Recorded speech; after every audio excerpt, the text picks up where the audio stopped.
The way commerce has evolved has been very high.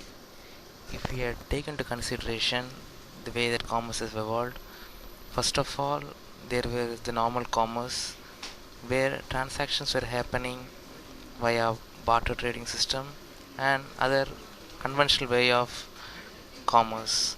But over a period of time, we have been able to see numerous changes in the way that commerce has evolved. To start with, electronic commerce, then came mobile commerce. Today, our discussion is going to revolve around mobile commerce with the following objectives. The first objective, which we'll be trying to define, is what is really mobile commerce all about, followed by a discussion on the various types of mobile banking, mobile finance, and mobile commerce services across India as well as the globe. So, what is really mobile commerce? Any business activity which is conducted over a wireless telecommunication network is defined as mobile commerce. So, when we do a transaction, for example, paying any sort of financial motive or non financial transactions via any mobile devices, there comes mobile commerce. So, it could be trading, it could be even viewing your balances, your bank balances online via SMSs. All these things come under the ambit of mobile commerce.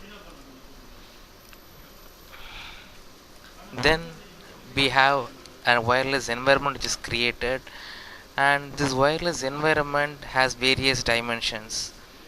So we'll be trying to look wireless environment in four different dimensions, or in other words, four different quadrants.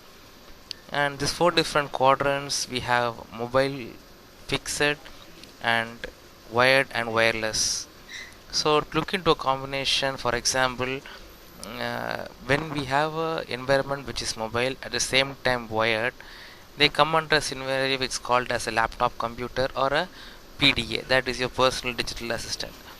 Whereas when you have a fixed system as well as a wired environment, it's either a desktop, a landline phone, or a cable television.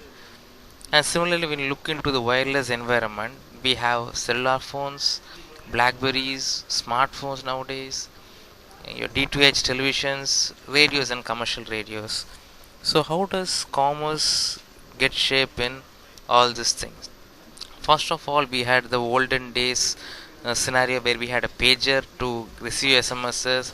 Then slowly there was evolution from pages to feature phones, then slowly smartphones. So how does this PDAs come into use of commerce? So they were typically the present day smartphones or your tablets. So that was the first level generation of your mobile commerce, followed by your present day laptops.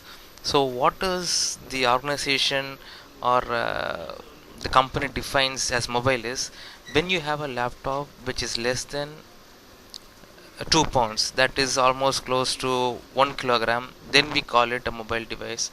So when you have an ipad thin air or ipad air, then it probably becomes a mobile commerce device. This slowly evolved into various scenarios where we now see the present day smartphones, whether it is an android or an iphone or a symbian phone or uh, the present day UI software, whichever softwares are there, they have been evolved into your smartphone. Then slowly we had tablets coming in which replace the iPads. So it's called a phablet or tablet based upon the size. So when a smartphone crosses 7 inches, it becomes a tablet. So when it is between 5.5 inches and 7 inches, it becomes a phablet, which is a smartphone and a tablet put together. So this is where mobile devices have gone to a higher level. Then slowly the evolution of smartwatches nowadays. Sony manufactures smartwatches using Android softwares, and we had even Google coming up with their own smartwares. So things have been slowly evolving in the mobile devices scenario, followed by uh, wear devices where Google comes out with via Google Wears, the Google Glasses, for example. Then we have Sony coming up with their own wares, which probably are the fourth or fifth generation of your mobile commerce activity. So now we have been trying to look into how has the mobile devices evolved. Now slowly moving our concentration to the core of mobile financial services. To start with, if we had been trying to look into various activities of mobile financial services, starting from it is possible for you to pay the bills. Now, when I mean by bills, it could be your electricity bill or your gas bill, or could be your phone bills online, or it could be your credit bills paying online. So, these are various mobile financial service activities which is probably done using a smartphone. So, in this scenario, we'll take an example of a smartphone and discuss it to make things more reasonable.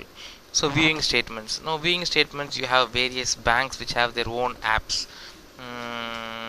For example, let's take the example of the HDFC Bank, which gives almost like 40 to 45 different activities, which is probably can be done using your mobile app, for example, Android.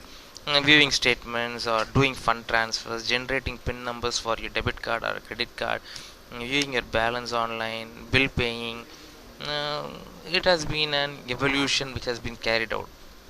If you had seen the first generation of mobile financial services, we only had an activity where it is possible to maybe view your balance or get a mini statement. But nowadays it has gone to higher levels. It is even possible to bring your entire banking operations at your palm top and do a transaction.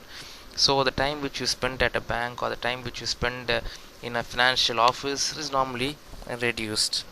So, to look into various examples of mobile banking services, we are looking into LIC, which is possible nowadays even to pay your premium online. Axis Bank has their own app, Android apps, SBI, which has their own app, HSBC, ICICI, HDFC, Kotak. All these companies or banking financial institutions have their own apps or mobile banking apps, which is possible for a customer to interact with and gain more amount of access and more amount of financial and non-financial transactions to be carried out. So the next we'll look into mobile shopping activities.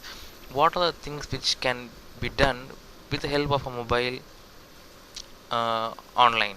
And the first thing is it's possible for it to book travel tickets using various apps like Redbus or Ticket Goose. You can recharge your prepaid and postpaid and DTH connections using websites like Paytm, Recharge It Now, NGPay, and shopping via online retailers like Flipkart, eBay, Amazon, Snapdeal. Booking movie tickets via websites like apps like Book My Show. Appointments at hospitals, Apollo has their own app which is possible for you to get appointments, and paying of taxes, which again these are all certain just a bird's eye view or eagle's eye view of the entire process of shopping, which is done mobile. Now this is just a scenario where we will able to get an idea of how does mobile shopping done, but there are any number of activities other than this as well. So the next slide discusses about e-shopping. And here are certain examples like Jabong, Flipkart, Snapdeal, Paytm, NGPay, eBay. These are all Indian companies which have been invested by various peoples like Tata. Ratan Tata has invested his money into it, and we have again various investors from corporates trying to have a share of the pie on the growing mobile commerce activities. And followed by we have two different concepts which can probably be discussed since time is limited. We'll discuss it briefly: the mobile wallet and the wireless bill payment systems. So mobile wallet are nowadays gaining more momentum, where instead of having your money in the bank or instead of having the money in your purse or a debit card or credit card, you try to move your money from yourself to an third party system, where from there onwards it is possible for you to do the payments. So for example, we have various websites like apps like Airtel Money, Paytm has their own wallet, Flipkart has their own wallet, SD Cash, that's again is a wallet. So instead of having the money in your own hands, you try to deposit or try to locate your money from your hands to your account online, making things easier when you do an online transactions, which tries to reduce the level of complication in the time taken instead of putting your pin numbers, your passwords, your 14 16 digits debit card numbers. You just have to click pay now and gets paid now. And the next one is wireless bill payments, where a number of companies now provide the option of paying bills directly from a cell phone. And that is one example is your app which have come now. You can pay your phone bills online with your mobile phone. You can pay your telephone bills, or you can pay your electricity bills. All those things, there are apps which can be done, which is possible for you to do an online payment using your mobile. So what is your final takeaway at the end of the session of 8 to 9 minutes or so? We probably might have understood what mobile commerce is all about, but only at the most basic form. We are not going to go into the technical details of how does mobile commerce really take shape into a normal, but at least we are trying to look into how does it really materialize or conceptualize from the most basic form. And you might have been able to get an idea about the various types of mobile banking, financial and commerce services that are available at to the Indian business scenario. So we have taken examples of SBI, HDFC, even public sector banks, private sector banks. All these banks have come into the bandwagon of mobile commerce, trying to make it more customer friendly. With this, I would like to conclude on mobile commerce, the basic idea about what is really about and various types. Thank you.